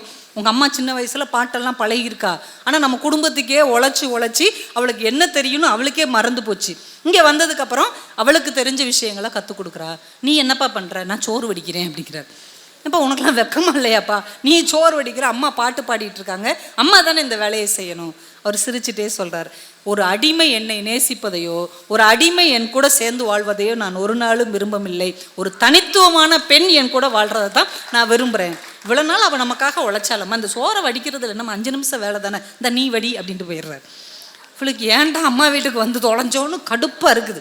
இப்படியே ஒவ்வொரு நாளும் போய்கிட்டே இருக்குது. திடீர்னு முதியோர் கல்விக்குன்னு சொல்லி கொடுக்க ஓடிக்கிட்டு ஆடிக்கிட்டு இந்த அம்மா பரபரப்பாக இருக்கிறாங்க. ஆனால் இவளுக்கு செஞ்சு கொடுக்குறதையும் ஓரளவு செஞ்சு கொடுத்துட்றாங்க, மீதியை நீ செய் அப்படின்னு ஒப்படைக்கிறாங்க. ஒரு நாள் அவங்க அக்கா வீட்டிலேருந்து லெட்ரு வருது. அவங்க அக்கா மங்களூரில் இருக்கிறா. அவளுக்கு 2வது குழந்தை பிறந்திருக்குது. ஏற்கனவே மூத்த பையன் சின்ன பையனாக இருக்கான். இப்போ நான் ரொம்ப சிரமப்படுறேன், அம்மா ஒரு 6 மாதம் இங்கே அனுப்பி வை, அம்மா இருந்தாங்கன்னா கொஞ்சம் உதவியாக இருக்கும். உடனே இவ பார்க்குறேன், அம்மா கிளம்ப போறியா? அக்காவை பார்க்க. கிளம்ப மாட்டேன், இந்த வேலையை பார்க்குறதுக்கு ஒரு வேலைக்கார அம்மாவே போதும், நான் தான் குழந்தைய எல்லாருக்கும் நான் பார்த்துருக்குறேன். அப்படி அவள் விரும்பினானா இங்கே வரட்டும் குழந்தையோட, இங்கே வச்சு நான் அவளையும் பார்த்துக்கிட்டு என் வேலையும் நான் பார்த்துக்குருவேன். இந்த இடத்த விட்டுட்டு நான் அவளுக்காக போக மாட்டேன். அவள் என்னை அம்மாவா தேடலை, ஒரு ஆயாவா தேடிக்கிட்டு இருக்கிறா. அம்மா மேலே உண்மையிலே அனுசரணை இருந்தால் அவள் வரட்டும். என்னம்மா இப்படி இறக்கமே இல்லாமல் ராட்சசி மாதிரி பேசுகிற அப்படிங்கிறா. ஏம்மா நீங்களாம் இப்படி தானம்மா வாழ்ந்துட்டு இருந்தீங்க, இன்னைக்கு தாம்மா என் வாழ்க்கையை நான் வாழ்கிறேன், நீ ஏன் இப்படி பேசுகிற? அவளுக்கு ரொம்ப வேதனையாக இருக்குது. முன்னாடிலாம் செகண்ட் ஷோ படம் பார்த்துட்டு இவங்க எல்லாரும் வந்தால் கூட அவங்க அம்மா முழிச்சு உட்காந்துருப்பாங்க. இவங்க வந்த உடனே சூடாக தோசையெல்லாம் சுட்டு கொடுப்பாங்க. அவங்களுக்கு பூரி பிடிச்சா பூரி சுட்டு கொடுத்துட்டு மறுநாள் காலையில் என்ன வேணும்னு கேட்டு ஒவ்வொருத்தவங்களுக்கு பிடிச்சதை அவங்க ரூமில் போய் எழுப்பி கொடுப்பாங்க. அந்த அம்மா காணாமையே போயிட்டாலே, இந்த அம்மா வேற யாரோ ஒருத்தி, நம்ம அம்மாவே கிடையாது அப்படின்னு இந்த பிள்ளைக்கு வெறுத்துரும். அன்னைக்கு ஊரை விட்டு அவள் கிளம்புறா. 1 மாதம் ஆயிடுச்சு, அவள் சொந்த ஊருக்கு கிளம்புறா. அம்மாவும் வர்றாங்க ரயில்வே ஸ்டேஷனில் ஏற்றி விட்றதுக்கு. பேரனெல்லாம் கொஞ்சிட்டு ஏற்றி விட்டுட்டு, பத்திரமா இருக்கணும்டா, உடம்ப பார்த்துக்கணும், இப்படி இருக்கணும் அப்படி இருக்கணும்னு அவங்க அம்மா சொல்லிட்டு இந்த ட்ரெயின் கிளம்பும் போது குடுக்குடுன்னு ஓடி வர்றாங்க. இதுக்கு முன்னாடி ஏன் ஓடி வருவாங்கன்னா, ஃப்ளாஸ்கில் பால் வச்சுருக்கிறேன், பையனுக்கு மறக்காமல் கொடுத்துரு, அந்த டப்பாவில் முறுக்கு வச்சுருக்கேன் நீ சாப்பிட்டுக்கோ, அந்த இன்னொரு தூக்குச்சட்டியில் சீடை வச்சுருக்கேன் மாப்பிள்ளைகிட்ட கொடுன்னு சொல்லுவாங்க. பரவாயில்ல இப்போ ஏன் அதெல்லாம் செஞ்சுருக்காளேன்னு நினச்சி என்ன அப்படிங்கிறா. இல்லை மும்பையில் நிறைய பெண்களுக்கான புக்கு வரும்னு சொல்கிறாங்க, அதில் இந்த எம்ப்ராய்டிங் சம்மந்தப்பட்ட புக்கு இருந்தால் எனக்கு கொஞ்சம் அனுப்பி வை. இங்கே உள்ள பிள்ளைங்களுக்கு வெறும் தையல் மட்டும் போதாது, எம்ப்ராய்டரின்னு சொல்லி கொடுத்தா அவங்களுக்கு பிரயோஜனமாக இருக்கும் அப்படின்னு சொல்லி அவங்க அம்மா நின்றுறாங்க. இந்த நித்யா பார்த்து கொண்டே இருந்தால் ரயில் நகர்ந்து கொண்டே போனது அப்படின்னு அந்த கதையை அவங்க முடிப்பாங்க. காலம் காலமாக அம்மா அப்படின்னா நம்ம ஒரு அடையாளம் வச்சுருக்கோம். என்ன அடையாளம்? இந்த குடும்பத்துக்காக இப்படி துவைச்சி போட்ட மாதிரி வேலை செய்யணும், எல்லா வேலையும் செய்யணும். நாம் எங்கள் அம்மா யார் தெரியுமா? குடும்ப வன்முறைன்னு ஒன்று சொல்கிறோம்ல. குடும்ப வன்முறைனா ஒருத்தங்களை அடித்து துன்புறுத்துறது மட்டும் குடும்ப வன்முறை இல்லை, அன்பை காரணம் காட்டி ஒருவரை அடிமைப்படுத்துவதும் குடும்ப வன்முறை தான் என்பதை 1970களில் சூடாமணி அவர்கள் பதிவு செய்திருக்கிறார். அவங்க திருமணமே ஆகாதவங்க, சின்ன வயசில் அவங்களுக்கு பெரியம்மை போட்டதுனால உடம்பு நலம் இல்லாமல் ஸ்கூலுக்கும் போக முடியாமல் வீட்டிலையே தமிழும் ஆங்கிலமும் படித்தவங்க, நிறைய படிப்பதிலே தன்னுடைய வாழ்க்கையை செலவழித்தவங்க, திருமணம் செய்துக்கிடாமல் தன்னுடைய எழுத்துக்களை கண் தெரியாதவர்கள் இருப்பாங்க இல்லையா, அந்த மாற்றுத்திறனாளிகளை போய் பார்த்து வாசித்து காட்டியவர்கள். கடைசி காலத்தில் தன்னுடைய எல்லா சொத்தையும் தொழுநோயாளிகளுக்கும் ஏழை குழந்தைகள் படிப்பதற்கும் இல்லாதவர்களுக்கும் மொத்த சொத்தையும் எழுதி வைத்த ஒரு எழுத்தாளர் சூடாமணி என்கின்ற எழுத்தாளர். இப்போ பெண்கள் பதித்து வந்த சுவடுகள் எவ்வளவு பலமானதாக இருக்கிறது, எவ்வளோ பெரிய சிந்தனை. இன்னைக்கு கூட நம்ம யோசிப்போம், நம்ம அம்மா எப்படி ஆக்டிவாக இருந்தால் நம்ம ஒத்துக்குவோமா? நம்ம எல்லா இடத்துக்கும் போகணும், பேசணும், ஜெயிக்கணும்னு நினைப்போம். நம்ம அம்மா அதை செஞ்சாங்கன்னா உனக்கு எதுக்கு இந்த வேலை, பிள்ளைகளை பார்க்க மாட்டியோ, புள்ள குட்டி பார்க்குறத விட உனக்கு என்ன சமூக சேவை சொல்லுவோம் இல்லையா? ஆனால் ஒரு அம்மாவுக்குள்ளும் ஒரு இதயம் இருக்கிறது, அவளுக்குள்ளும் ஒரு சிங்கப்பெண் இருக்கிறாள், அவளுக்குள்ளும் ஒரு ஆற்றல் மிகுந்த வலிமை மிக்க ஒரு மனுஷி இருக்கிறாள் என்பதை பதிவு செய்த முதல் கதை செந்திரு ஆகிவிட்டாள். அதுவரைக்கும் அம்மாவாகவும் மனைவியாகவும் இருந்தவள் தானாக மாறிவிட்டாள். என் இனிய நண்பர்களே, இந்த மார்ச் 8 பெண்கள் நீங்களாக இருங்கள், உங்கள் கனவுகளுக்காகவும் நேரம் ஒதுக்குங்கள், உங்கள் லட்சியங்களுக்காகவும் கொஞ்சம் இடம் ஒதுக்குங்கள். ஆண்களாக இருக்கக்கூடிய அன்பிற்கினியவர்கள் அவங்களுக்கான வெளியை தயவு செய்து அவர்கள் எடுத்துக்கொள்வதற்கு அந்த அப்பா மாதிரி நீங்களும் இடம் கொடுங்கள் என்று சொல்லி, வீட்டில் இருக்கிற பிள்ளைகள் அதற்கு ஒத்துழையுங்கள் என்று சொல்லி, இவ்வளவு சிறப்பான ஒரு மாமன்றத்தில் கொஞ்ச நேரம் கதைப்போமா என்கின்ற தலைப்பில் கதை சொல்லுவதற்கு வாய்ப்பு கொடுத்த அத்துணை நல்ல உள்ளங்களுக்கும் நன்றி கூறி விடைபெறுகிறேன். நன்றி, வணக்கம்.